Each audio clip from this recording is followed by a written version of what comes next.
After a week of exploring remote trails and ancient ruins, my friend Jake and I were finally heading back home. The sun was setting, casting long shadows across the road, and an eerie stillness settled around us. We couldn't shake the feeling that something was watching us. As we drove through a small fog-covered town, I spotted an old abandoned inn on the side of the road. Intrigued, we decided to stop. The inn looked as if it had been frozen in time, its windows dark and the sign creaking ominously in the wind. A sense of foreboding wrapped around us as we stepped inside. The air was thick with dust and the faint scent of mildew. As we wandered through the dimly lit rooms, I couldn't help but feel a chill run down my spine.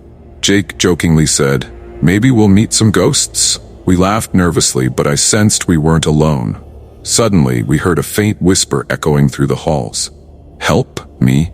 The voice was fragile and distant, yet it felt close enough to send shivers down my spine. Jake and I exchanged uneasy glances. "Did you hear that?" I asked. He nodded, his face pale. Driven by curiosity, we followed the sound down a dark corridor. The air grew colder, and the whispers intensified, growing more desperate. "Help me!" It seemed to call for us, pulling us deeper into the shadows. We reached a door at the end of the hallway. It was slightly ajar, creaking eerily as if inviting us in. Hesitating, I pushed it open, revealing a small room cluttered with old furniture. In the corner, a faded portrait hung crookedly on the wall.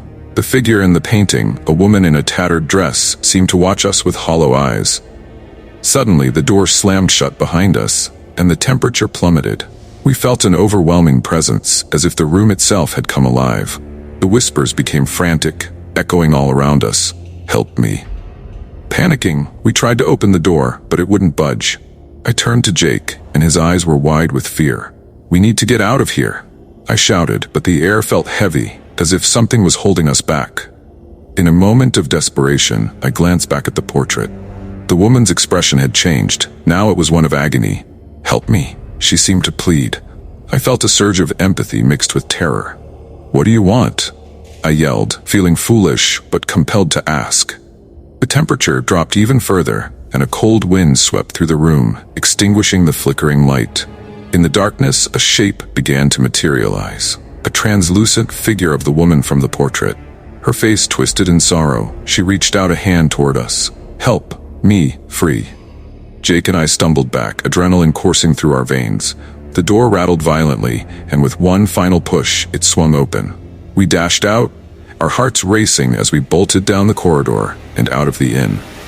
Outside, we gasped for air, the cool night wrapping around us like a blanket.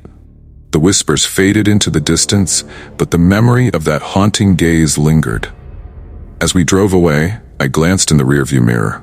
The inn loomed behind us, shrouded in mist, and for a brief moment, I could have sworn I saw her standing in the window, watching us leave. We didn't speak about it much after that, but I knew we'd never forget the feeling of being pulled into a ghostly plea for help. Sometimes, it's best to leave the past buried, no matter how tempting the call.